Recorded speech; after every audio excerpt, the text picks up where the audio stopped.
Hello बच्चों, आज की कक्षा में आप सभी का स्वागत है। आज हम लोग प्रतिदर्श प्रश्न पत्र के आगे का अंश करेंगे।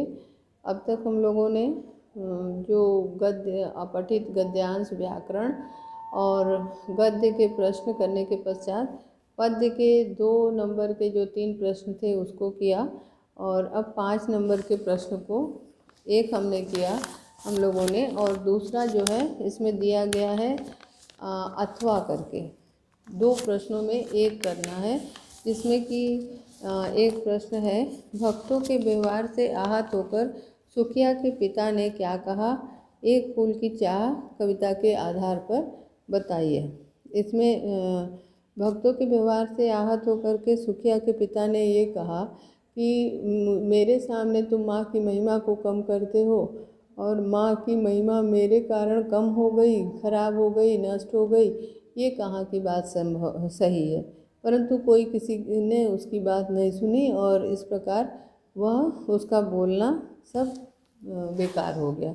तो हम लोग अब इस प्रश्न को करेंगे। प्रश्न 9 का प्रश्न 9 का अथवा वाला करेंगे। अथवा वाला प्रश्न करेंगे। अब इसका प्रश्न है, भक्तों के व्यवहार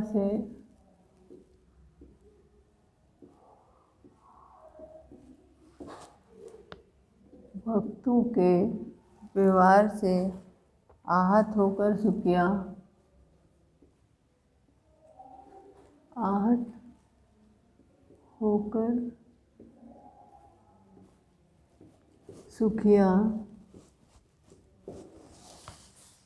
सुखिया के पिता ने क्या कहा।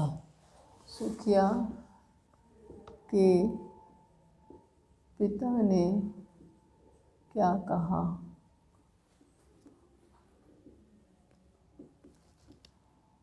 क्या कहा, एक फूल की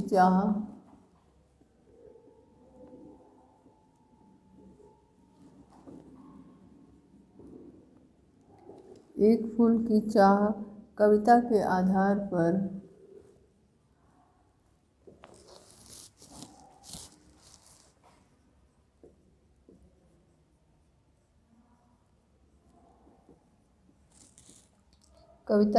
पर अपने विचार व्यक्त करेंगे।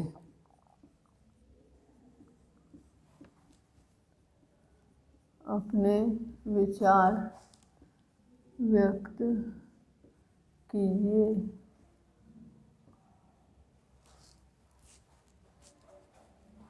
उत्तर 9।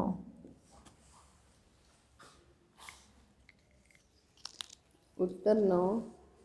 अब इस उत्तर को करते हैं। भक्तों के व्यवहार से आहत होकर सुखिया के पिता ने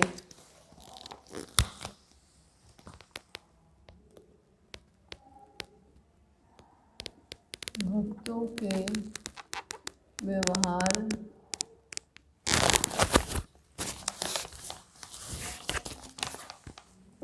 से आहत होकर सुखिया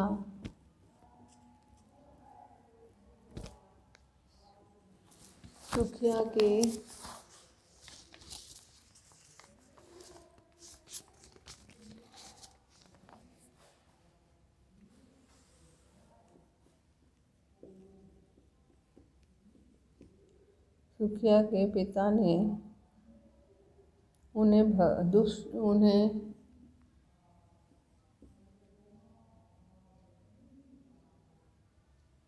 कहा कि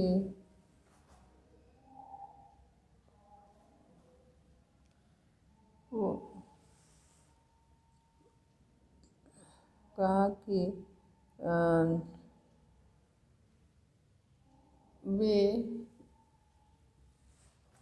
माता के समक्ष ही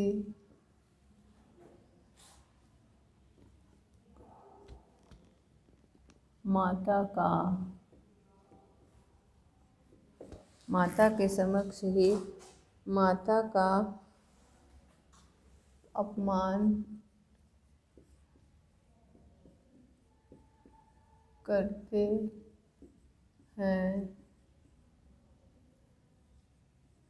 वे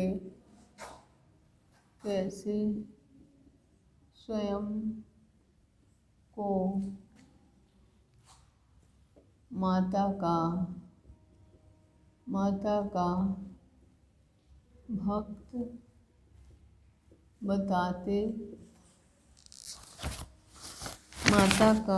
बताते हैं। माता का भक्त बताते हैं।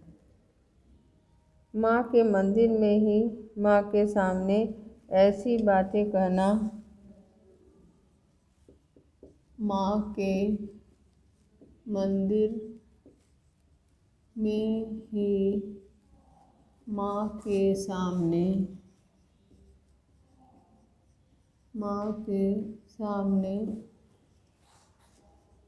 ऐसी बातें करना, माँ के सामने ऐसी बातें करना माँ का अपमान,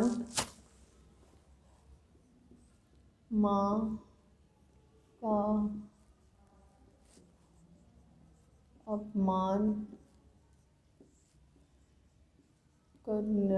करने के समान है।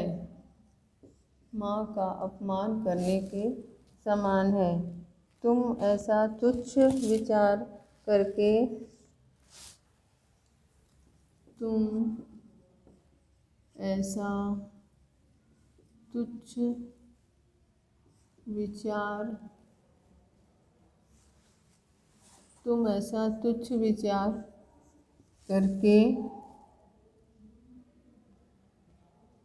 स्वयं को माँ का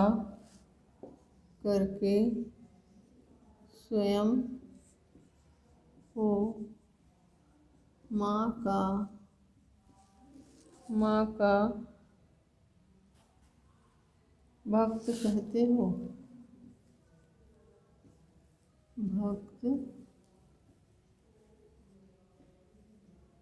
कहते हो। माँ का भक्त कहते हो। इस प्रकार अछूत व गरीब पिता समाज में इस प्रकार एक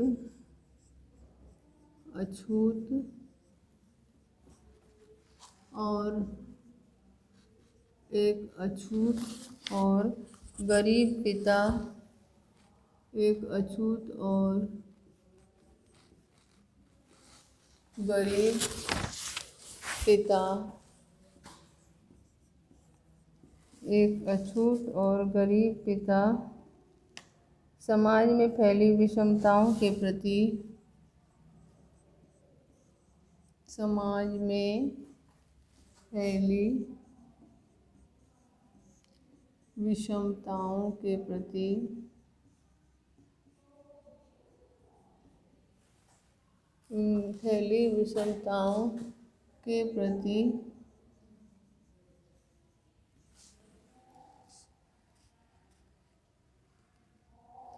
घृणा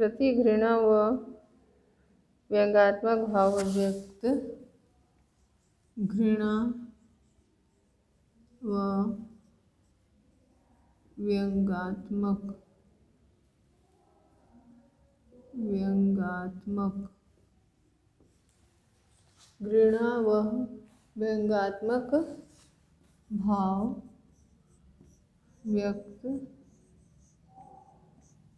करता है। घृणा व व्यंग्यात्मक भाव व्यक्त करता है। अतः समाज में व्याप्त सामाजिक अस्पृश्यता ने मानवीय संवेदनाओं को नष्ट कर दिया।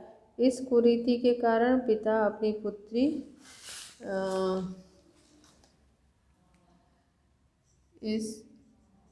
कुरीति के कारण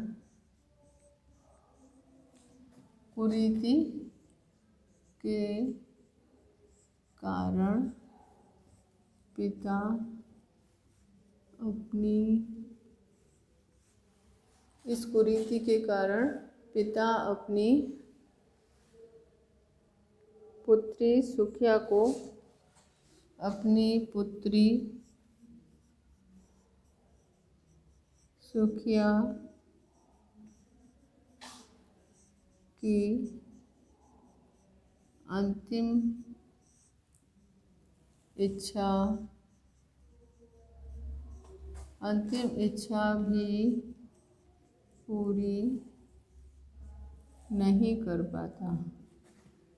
इच्छा भी पूरी नहीं कर पाता। ठीक है, ये आपके इस कविता के जो 2 प्रश्न दिए गए थे, एक अथवा वाला जो प्रश्न था उसका उत्तर हो गया। अब आपको अगला प्रश्न दिया गया है, निम्नलिखित प्रश्नों के उत्तर दीजिए। इसमें आपको जो पूरक पाठ्य पुस्तक है संचयन, उससे प्रश्न दिए गए हैं। प्रश्न एक है, महिसागर नदी के दोनों किनारों पर फैला दृश्य था, इससे लोगों की किन भावनाओं की झलक मिलती हैं? दिए जल उठे पाठ के आधार पर लिखिए। प्रश्न 10,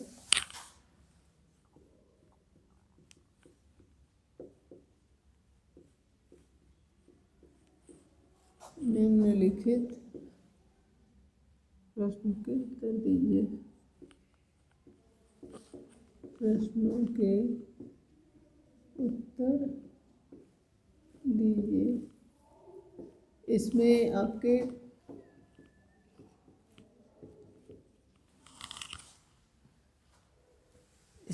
एक प्रश्न है का महिसागर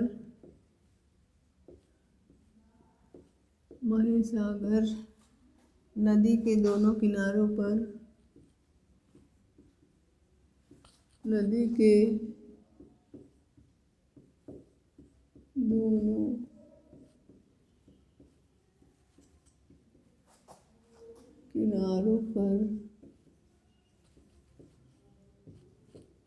कैसा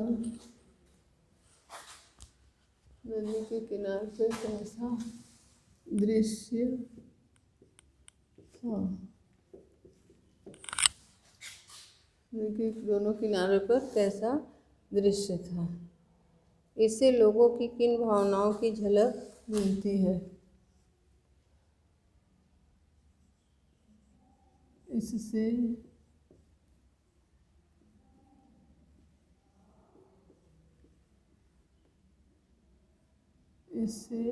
लोगों की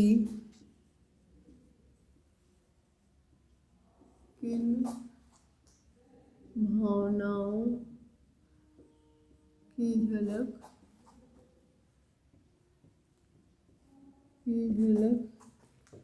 मिलती है?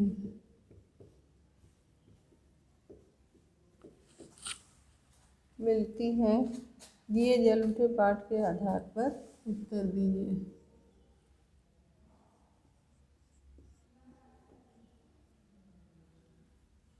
दिए जल उठे पाठ के आधार पर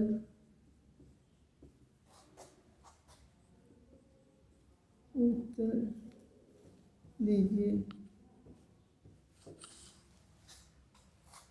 इसका उत्तर है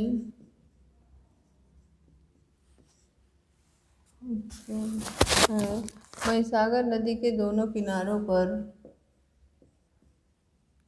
महिसागर नदी के दोनों किनारों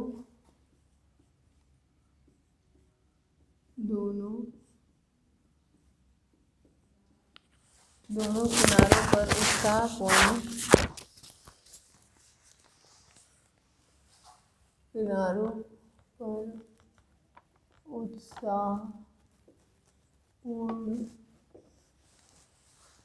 उत्साहपूर्ण वातावरण था।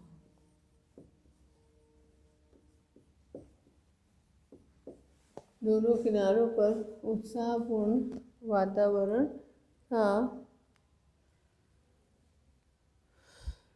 हजारों लोग सत्याग्रहियों के स्वागत में हजारों लोग सत्याग्रहियों के स्वागत में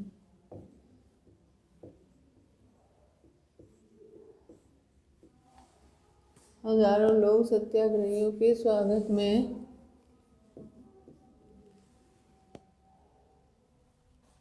हजारों लोग सत्याग्रहियों के स्वागत में खड़े थे।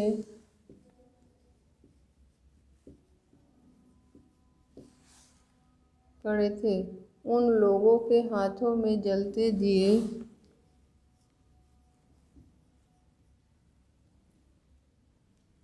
उन लोगों के हाथों में जलते दिए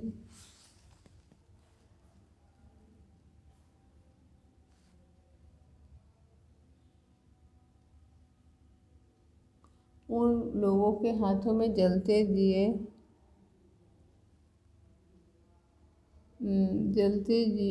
हाथों में जलते दिए जागृति के स्वतः प्रमाण थे।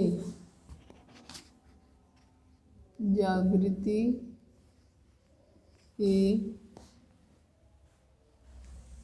स्वतः प्रमाण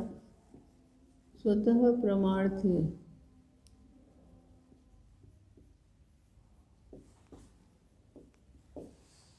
जागृति के स्वतः प्रमाण थे। ऐसा लग रहा था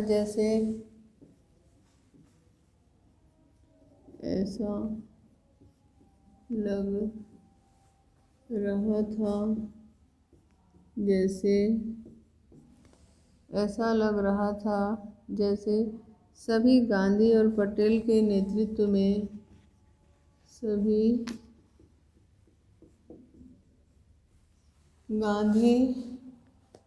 पटेल के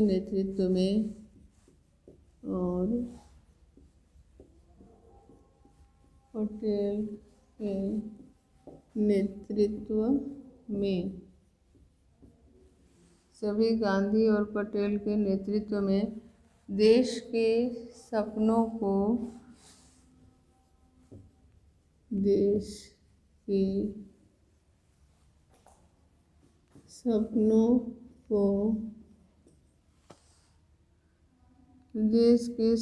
को पूरा करने के लिए पूर्णतः तत्पर हैं। ये सपनों को पूरा करने के लिए पूर्णतः तत्पर है।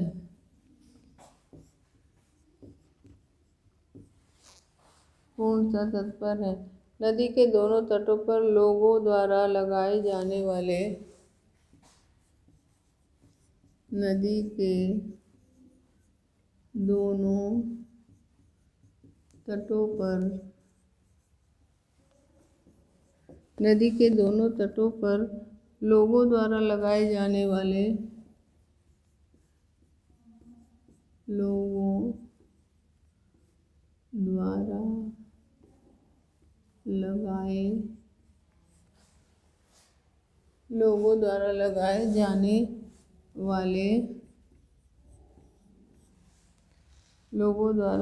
जाने वाले महात्मा गांधी की जय, महात्मा गांधी की जय, सरदार पटेल की जय। सरदार पटेल की जय और जवाहरलाल नेहरू की जय।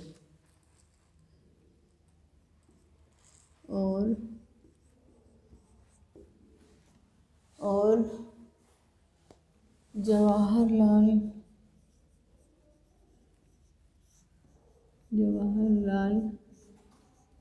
नेहरू की जय और जवाहरलाल नेहरू की जय के नारे गूंज रहे थे।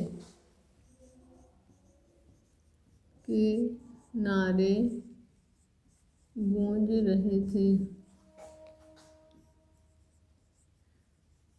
रहे थे। इससे लोगों की निस्वार्थ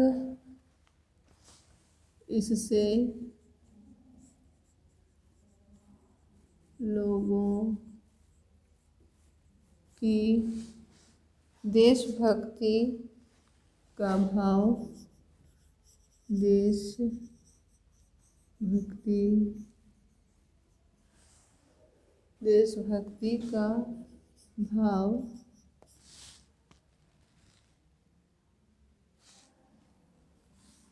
देशभक्ति के भाव की झलक मिलती है।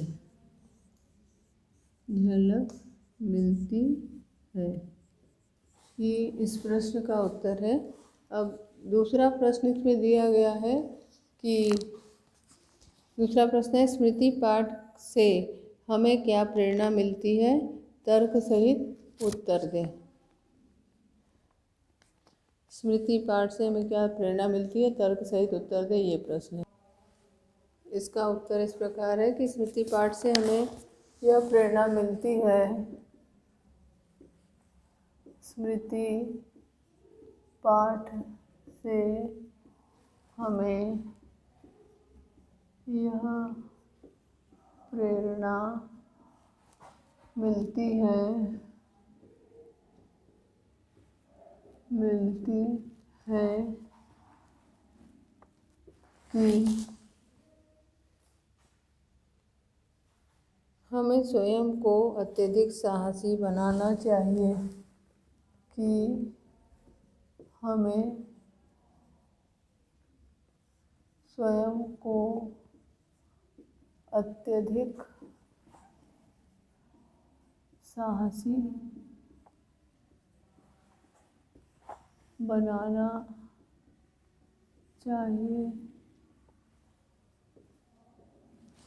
हमें स्वयं को अत्यधिक साहसी बनाना चाहिए। जो लोग भयभीत रहते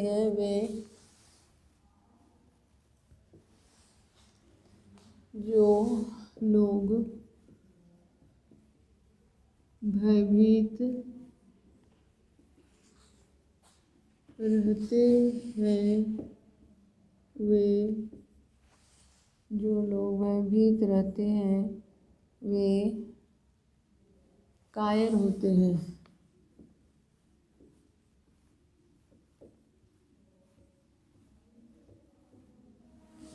जो लोग भयभीत रहते हैं वे कायर होते हैं।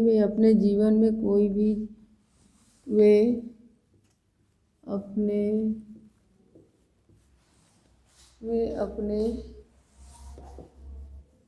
जीवन में कोई भी जोखिम उठाना नहीं चाहते। वे अपने जीवन में कोई भी जोखिम उठाना नहीं चाहते। बिना जोखिम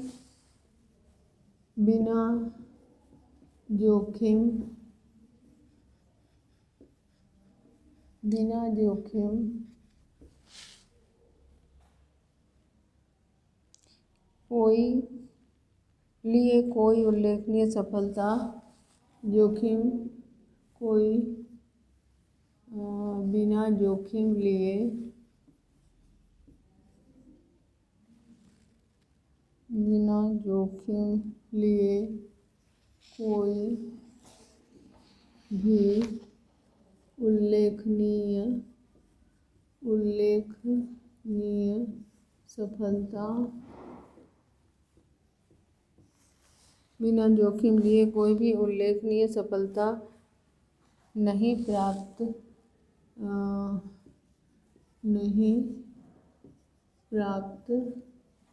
कर सकता।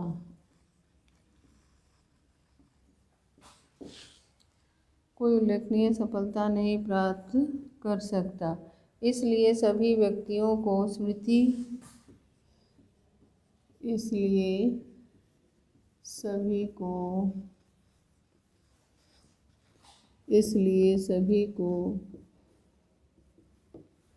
स्मृति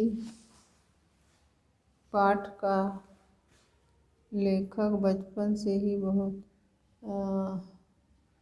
पाठ के लेखक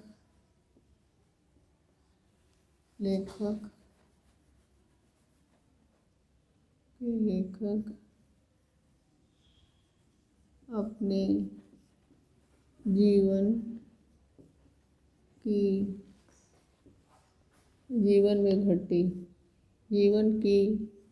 घटना के माध्यम से प्रेरणा देते हैं।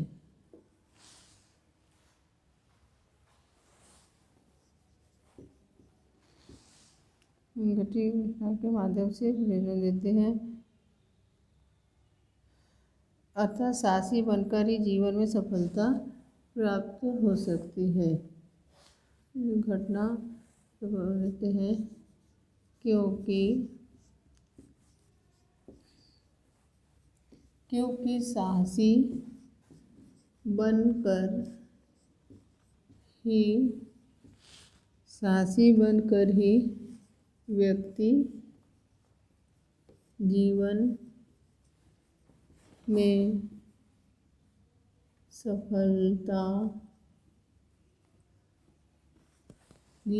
सफलता प्राप्त कर सकता है।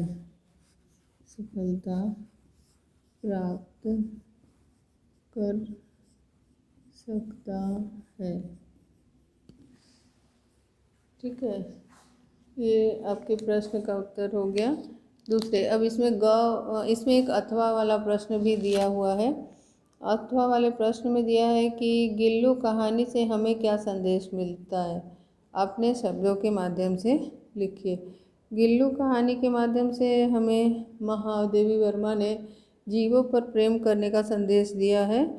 उनके जीवों के प्रति प्रेम की भावना व्यक्त होती है और जिस तरह से वह घायल गिलहरी को ले आ करके उसकी सेवा करती हैं और उसको जीवन दान देती हैं, उसी तरह से हमें भी ये चेष्टा करनी चाहिए कि हम जीवों से प्रेम करें और कोई भी अन्यथा किसी भी जीव को कष्ट नहीं पहुंचाना चाहिए। जीव जंतुओं से प्यार तथा उसके साथ आत्मीयता से उसे हमें पालना चाहिए और उसके साथ हमें घर के सदस्यों जैसा व्यवहार करना चाहिए।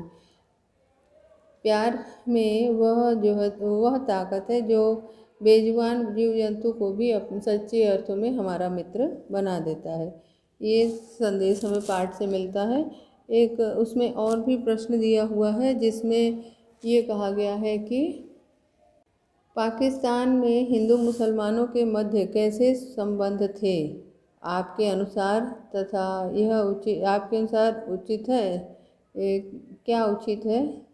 हामिद खां कहानी के आधार पर लिखिए। तो इस प्रश्न का उत्तर है कि हामिद खां कहानी के आधार पर ये बताया गया है कि पाकिस्तान में हिंदू मुसलमानों के बीच अच्छे संबंध नहीं थे।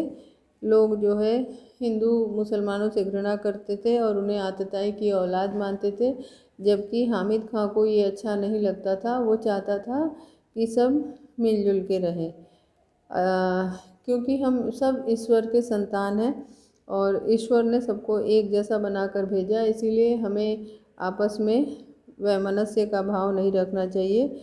ईश्वर ने सभी मनुष्यों को एक समान बनाया है। हमारे अनुसार उनसे किसी भी